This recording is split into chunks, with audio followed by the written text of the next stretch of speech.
সাধারণ বিচারপ্রার্থী মানুষের যে ন্যায় বিচার পাওয়ার ধারাবাহিকতা শুরু হয়েছে, সেই ধারাবাহিকতায় ২৭তম বিসিএসের পরে আজ ৮৫ জন উপজেলা নির্বাচন কর্মকর্তার মামলার রায় আপিল বিভাগ কর্তৃক একটু আগে ঘোষণা করা হলো।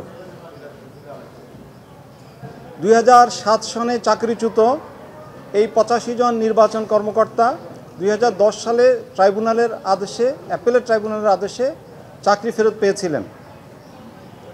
সেই চাকরি ফেরত পাওয়ার পর নানাবিধ আইনি জটিলতা তৈরি করে এবং হাইকোর্ট বিভাগের অ্যাডমিনিস্ট্রেটিভ অ্যাপেলেট ট্রাইব্যুনালের রায়ের এগেনস্টে হাইকোর্ট বিভাগের কোনো অথরিটি না থাকা সত্ত্বেও হাইকোর্টের একটি বেঞ্চ একজন ফিকটিশিয়াস পারসন রিট পিটিশন করে সেই এদের নিয়োগ আটকে দিয়েছিল, অথচ ইতিমধ্যে রায় বাস্তবায়ন করে এদের সবার নিয়োগ গেজেটেড হয়েছিল। সেই গেজেটেড হওয়ার পরে তাদেরকে যখন ট্রেনিংয়ের জন্য পাঠানো হয়, সেই সময় হাইকোর্টের একটি বেঞ্চের আদেশে তাদের চাকরি আবার চ্যুত করা হয় এবং এরপর পুনরায় আপিল বিভাগে ক্যাবিনেট ডিভিশনের সেক্রেটারি, তৎকালীন সেক্রেটারি, তার কোনো অথরিটি না থাকা সত্ত্বেও, লোকাল স্ট্যান্ডার্ড না থাকা সত্ত্বেও রুলস অফ বিজনেস অনুযায়ী এবং অ্যালোকেশন অফ পাওয়ার্স এবং দি মিনিস্ট্রি অনুযায়ী তিনি আপিল করেন। সে আপিলটা অ্যালাউড হয়েছিল। সেই আপিলের এগেনস্টে আমরা রিভিউ ফাইল করে রেখেছিলাম।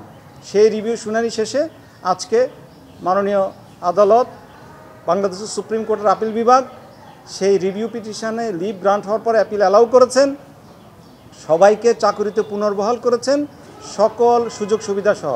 আবারও বলছি, সকল সুযোগ সুবিধা সহ। শুধু যেই সময়টা ওনারা কর্মরত ছিলেন না, সেই সময়টা লিভ, এক্সট্রাঅর্ডিনারি লিভ হিসেবে ট্রিট করা হবে। এই সময়টাকে বলা হবে extraordinary leave, but with pay, যেহেতু সব বেনিফিট দিয়েছেন।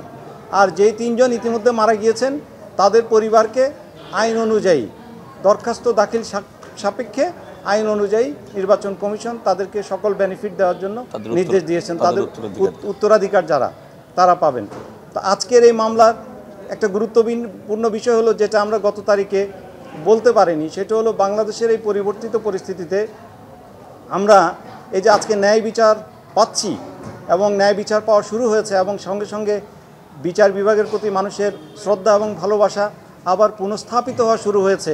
এর জন্য 5ই আগস্ট পর্যন্ত যারা শহীদ হয়েছে, আমরা তাদের সবার প্রতি কৃতজ্ঞতা জানাই।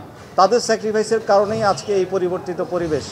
সেই সঙ্গে কৃতজ্ঞতা জানাতে হবে বাংলাদেশের অ্যাটর্নি জেনারেল অফিসকে, পার্টিকুলারলি জনাব অ্যাটর্নি জেনারেল জনাব আসাদুজ্জামান এবং এডিশনাল অ্যাটর্নি জেনারেল জনাব অনিক রুশদ হক, যারা গতানুগতিকভাবে বিরোধিতা করার জন্য মামলার বিরোধিতা করেননি। ওনারা কোর্টকে অ্যাসিস্ট করেছেন এবং ওনারা, যেটা হওয়া উচিত অ্যাটর্নি জেনারেল অফিস, যে ওনারা রাষ্ট্রের অ্যাটর্নি জেনারেল, ওনারা ঠিক সেভাবে এই মামলাগুলোতে আদালতকে অ্যাসিস্ট করেছেন এবং ন্যায় বিচারের পক্ষে ছিলেন, রাষ্ট্রের পক্ষে ছিলেন, ন্যায় বিচারের পক্ষে ছিলেন। সুতরাং ইনশাআল্লাহ যদি এই ধারাবাহিকতা বহাল থাকে, ইনশাআল্লাহ এই ন্যায় বিচার পাওয়ার প্রক্রিয়া সবাই মিলে সহযোগিতা করলে কন্টিনিউ করে, ইনশাআল্লাহ আমরা আশাবাদী যে যত মানুষ অবিচারের শিকার হয়েছে, সেটা যত বিখ্যাত মানুষ হোক আর সেখান থেকে যত সাধারণ মানুষই হোক না কেন, প্রত্যেকেই ন্যায় বিচারের জন্য ফেরত আসতে পারবেন, কোর্টে আস্থা নিয়ে ফেরত আসতে পারবেন। আজকে ন্যায় বিচারের যে পরিবেশ হয়েছে, আবারও পুনরায় আমরা আইনজীবীরা শহীদদের স্মরণ করছি যে তাদের আত্মত্যাগ, তাদের স্যাক্রিফাইসের কারণেই আজকে আমরা এই পরিবর্তিত পরিস্থিতিতে এতগুলো লোকের চাকরি আদালত কর্তৃক ফেরত পেয়েছি।